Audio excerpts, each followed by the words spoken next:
Carrom मरकै कमर भाँच्छ मोरीले carrom हेर न कसरी हाँस्छ मोरीले।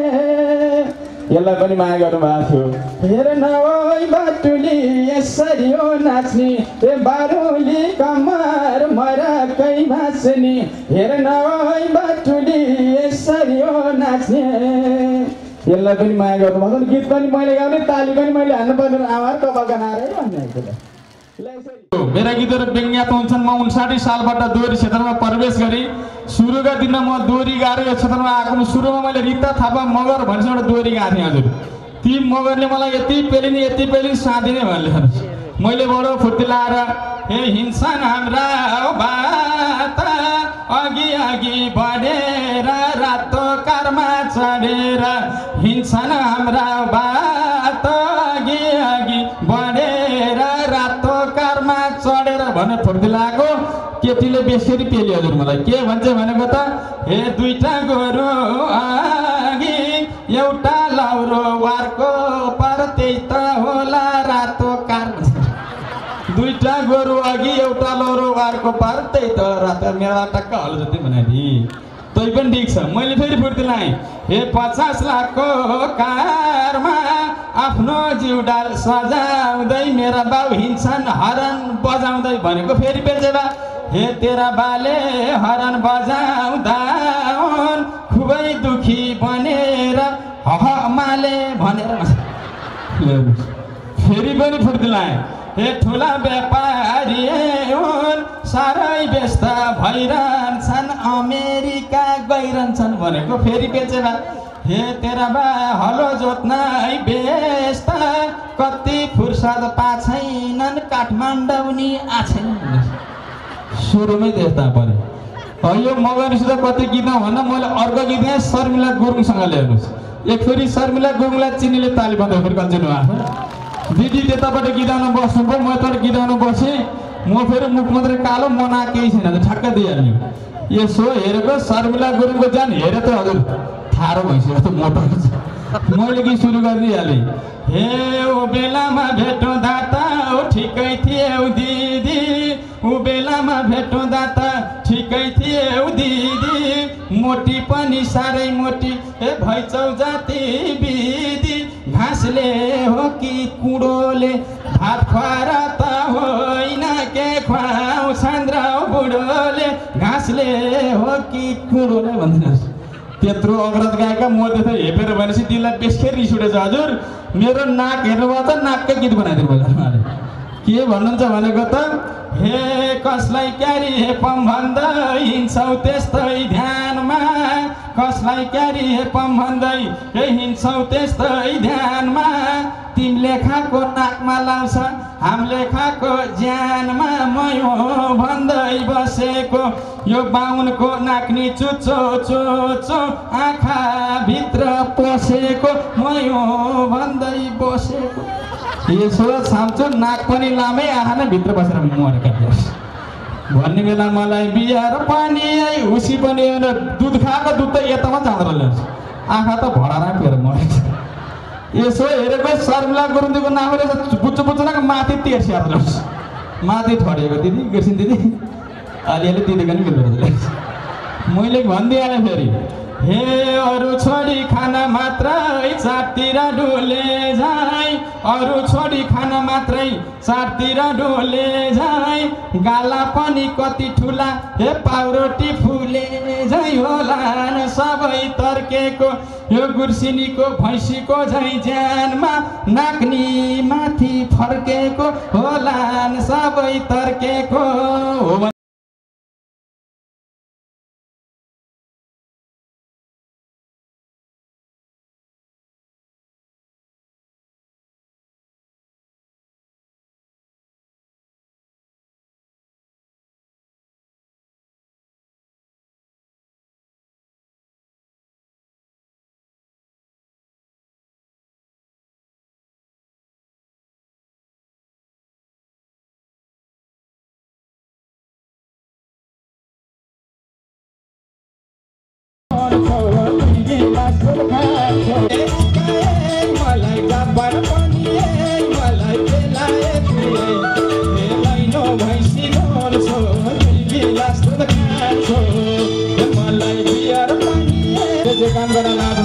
राज्य काम गर्न साह्रो मान्छौँ। अझ कठिन काम हामीले विदेशमा गरेका छौँ। त्यो रगत त्यो पसिना नेपालभित्रै बगाउनुपर्छ भन्ने निर्णय गरेका छौँ। मैले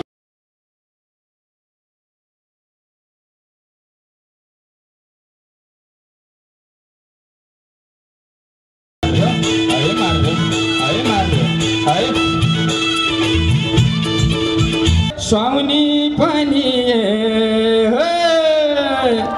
मन पर्यो ताली बज्छ थाहा छ फेरि यो गीत सुन्न छै कान्छाहरू किन भनेको गीत गाइन भने कहिले काहीँ घाँटी बस्छ कहिले रुवा लाउँछ हाडसालाको शरीर हो यो अमेरिकै गीत त्यसो फेरि कहाँ गाए मलाई अमेरिका मलाई जापान पनि मलाई बेलायत नि यही भन्दा पेट त यहाँ पुग्दो ल्याओस् यस्तो गाह्रो तै पनि माया गरौँ देखा पर्छ दिदी यहाँ मात्रै होइन उहाँ अलि बस्दै जापान गएको थिएँ ट्याक ट्याक बाटो फेरिको हेर त पसो सर भने एउटा भाइले अर्काले होइन कि यस्तो कालो छैन भन्छ त्यो टिभीमा के जाति घसेर के जाति तेर्स्याएर लास्टमा एडिट गरेर सम्पादन गरेर बजार बनाउँदा केटा त झपक्क बलिहाल्छ नि हजुर अस्ति अझ एउटा साथीले बर्दियामा के भन्छ भनेको पसदाइ त दिउँसोमा रात रहेछ रातिमा दाँत रहेछ तैपनि यो कालो छाला हुनुका धेरै फाइदा हजुर मेरो घर त्यहाँ स्याङ्जा हो स्याङ्जा गए पनि मलाई चिट्टिकै शौच ल्याउनुहोस् स्याङ्जाबाट हेम्जा आउँदा मलाई चिट्टिकै शौच ल्याउनुहोस्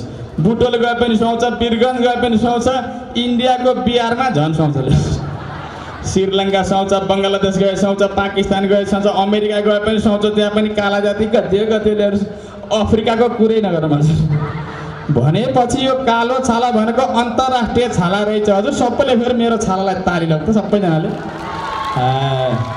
पछाडि तुलसा बहिनी कृष्ण भाइ श्रीराम दाई लगायत सबैजना नाच्नु होला हाम्रो निशा बहिनी सरिता बहिनी ल सबैले हातमा खोइ हाम्रो अहिले रातो साथ लाम दिगरमा जानु खोइ मिल्छ भने आउनु होला कति राम्रो देखाउँदै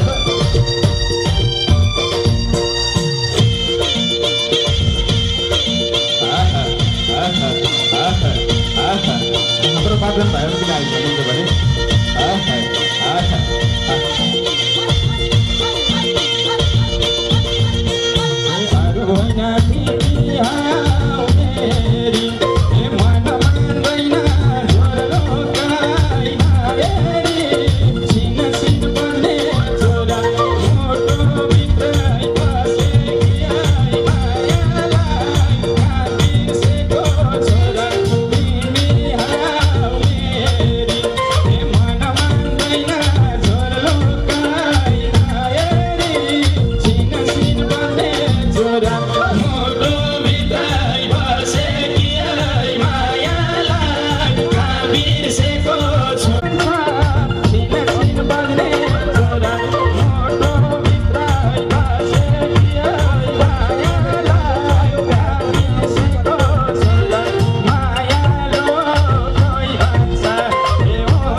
ठ्याक्कै मेरो बुढी सासू हुनु त नाचा पनि खतरा यस्तो अहिले हाम्रो यहाँ पनि यस्तो हो पहिला जहिले पनि काम गरी यहाँमा नाच्नु न भने तिमीलाई हुर्काउँछु बढाउँछु तिमीहरूको बिहेबारी गरेपछि पनि नाच्नु भनौँ त मैले बिहारसी बुढ लिएर काठमाडौँ गएँ दाई डक्टर छ उताबाट भेरी अञ्चल अस्पताल लिएर गयो आमा घर आज मोलोबाट ल्याउनुहोस् यसो सोचौँ चाहिँ के अरे 70 वर्ष हुनुभयो अब म बढी बाँचे त्यही 85 बढी बाँचे 15 वर्ष अब नाच्छु भन्ने मात्र त बढी यस्तो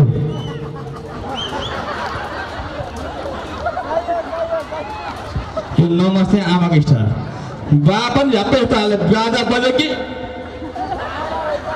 लिएर जसले नाच्यो त्यसले जित्यो हजुर सम्झ्यो भने मलाई आधाले रुवा लागिरहेछ घाँटी पनि अलिअलि बसिरहेको छ तिर मानौँ न जे हुन्छ भने हात थालेर शरीर नौ इन्जोय गर्नुपर्छ रमाइलो गर्नुपर्छ मर्यो फाँस भइसक्यो अरे त्यही भएर मैले एउटा गीत बनाएको छु अहिले हे तेरी आमा आई तेरी बुढी आई मिठो मिठो खाइ खै त सुख हामीलाई भन्ने गीत छ त्यो यसपछि गाउने हो अहिले नाचौँ जसले नाच त्यसले जसले दिदीहरू बेलुका जान्छ घर रातो सार लाँदीहरू कस्तो भयो कार्यक्रम भनौँ न रमाइलो भयो नाच्यो आयो भने जो अल्छर बस्नु थाले एउटा काले काले केटा हाँस्यो ठिकै ठिकै भयो हामी आफू नाच्दैन जाने इन्जोय दिँदैन हाँसेर गराउने हजुर म त नहाँसेर राम्रो देखिँदैन माया बसेको ठाउँमा बत्ती बालै पर्दैन सबैले हे मे ल सबैले हात माथि आया आया आया हा हा यताबाट हात माथि सबैले हात माथि आहा आहा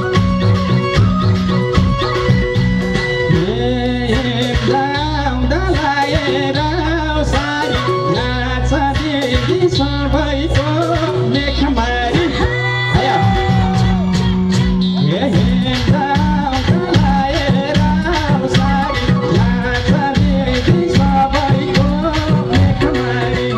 मेरो माया बसेको ठाउँमा बत्ती बाल्नु पर्दैन त्यो गाउँमा मेरो माया बसेको ठाउँमा बत्ती बाल्नु पर्दैन त्यो गाउँमा बत्ती बसे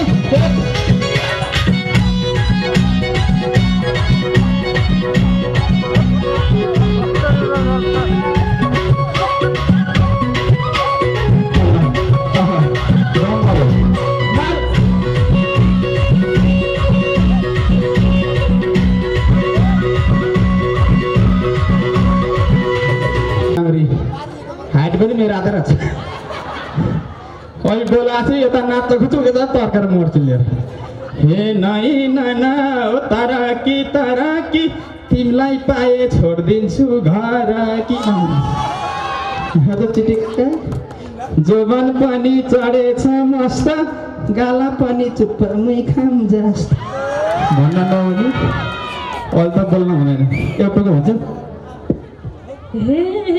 भोभो नजर नलाए अर्केलाई एक छाक खाना पुर्याए घर केहीलाई भोभो नजर नलाए अर्केलाई एक छाक खाना पुर्याए घर केहीलाई के पर्यो होइन मेरो टाउको दुखे नि मिचौली तिमीलाई लान्छु दुईटै थाल घिचौली उतै एक थाल मेरो टाउको दुखे नि मिचौली तिमी जाउली दुई थाल घिचौली हे तिमीले कुरो हो बुझेको ढिलो हो सौत भन्या मुटुको किलो हो तिमीले कुरो हो बुझेको ढिलो हो सौत भन्या मुटुको किलो हो हेप्नै परे जेठीलाई हेपुला कान्छी तिमीलाई काखैमा चेपुला हेप्न परे जेठीलाई हेपुला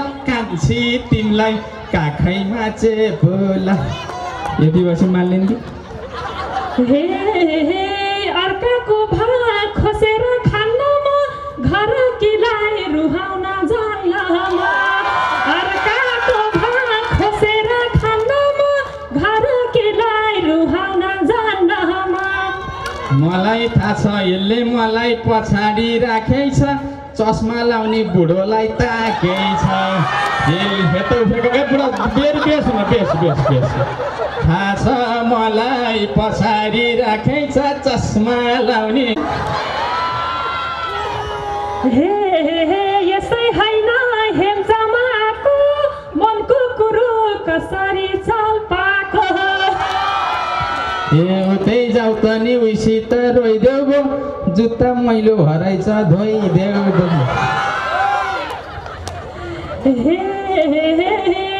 माया जालमा जे पनि गरिन्छ धुन रुन किन पछाडि परिन्छ माया लागेपछि जे पनि गरिन्छ कि होइन र अरूको मन छौला चस्केको हेर त बुढो मसक्क मस्केको अरू हेर त बुढा काम यासन होला ल धन्यवाद सबैलाई। मैले यो हँसाइरहने कारणमा बिचरा ट्र्याक्टर भनेर गीत गाएको थियो र बुढामालाई थाहै नहुँदो रहेछ। म पर स्याङ्जा गएँ, मलाई अमेरिकायै पनि भने, क्याम्पस पढ्न आउने पनि गाएँ। सबै गाएर घर गएँ। हाम्रो आमा अगाडि यसरी हेरेर बस्नु भएको थियो। घर गएर त्यो बुढी आमालाई तँलाई त आनन्द रहेछ कान्छा भन्नुहुन्छ। किन भनेको त्यो ट्याक्टर पनि हुँदो रहेछ, त्यहाँ गीत बज्दो रहेछ, मुख चलाइदियो हुँदो रहेछ। यत्रो गएको थाहै दिन्छ बुढी आमालाई। त्यो रात बिचमा कहाँ गाउने गरेछ आजभोलि। मेरा गीत धेरै रमाइला पनि छन्। म कक्षा 3 मा पढ्दा यो रेडियो नेपाल हो। अब कोमल ओलीबाट समाचार सुन्नुहोस् भने, कोमल ओली मेरी छोरीले 5 वर्ष पुरा भएर क्षमा लगाइसक्यो। ती बुढी आमाले पनि पहिला जाना पाम शिवा, पहिला जाना पाम, पहिला गर मर। अहिले त माने हुनु भएको छ, मर भन्न पाइँदैन के गर्नु। अनि पोहोर साल मलाई दिलले एउटा गीत बनाइदिएन भाइ, 2टा तैँले र मैले गाउनु पर्यो भन्नु, मैले गीत बनाइदिइहालेँ हेर्नुहोस्। हे कोटी कोटी हो शिव कोटी कोटी हो, हे कोटी कोटी हो शिव कोटी कोटी हो, हे पोइ चाहियो भनेर गीत गाउने मेरो लास्टै चोटि हो भन्ने बनाइदिए दिललाई। गयो गयो दिदी जवानीको रस, राजनीति गर बरु नेता भएर बस। कुरो बुझ्या खोइ दिदी कुरो बुझ्या खोइ, नेता बनेर देश लाउ किन चाहियो पोइ भने। दिदी त्यहाँ राप्रपा नेपालमा जानुभयो, त्यहाँ पार्टी फुट्यो, पार्टी छोडिदिनु भयो। अहिले ठ्याक्क एमालेमा आएर राष्ट्रिय सभाको सदस्य हुनुभएको छ। एक फेरि सबैले दिदीलाई ताली बजाइदिनु आउँछु।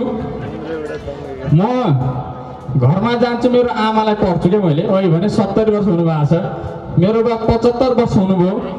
मेरो आमाले र बाले सुख काटेको मैले कहिले पनि देखेदेखि ल्याएको छु। जहिले पनि यी केटाहरूलाई पढाउँछु, ठुलो मान्छे बनाउँछु, यिनले कमासी सुख काटे भन्नुभएको थियो। के सुख मैले दुःख गरेँ, मेरो बेला सुख काट्छु। दाइले दुःख गरेर पढ्यो, उहाँ भाउजू सुख काट्ने हेर्नुहोस्। आमा त अहिले पनि घर आ बसेको छ, त्यही मोलै भइरहेको छ हेर्नुहोस्। यसो सोच मेरो पनि जिन्दगी त्यही हो हजुर। छोराछोरी भन्दै भन्दै जिन्दगी सकिँदो रहेछ भनेर गीत बनाएको छु मैले अहिले।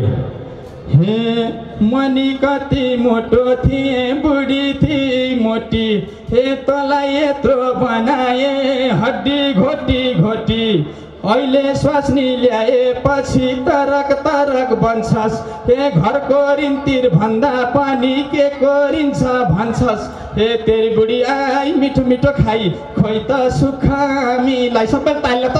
हे तेरी बुढी आई मिठो मिठो खाई, खोइ त सुख मिलाई। तेरी बुढी आई मिठो मिठो खाई, खोइ त सुख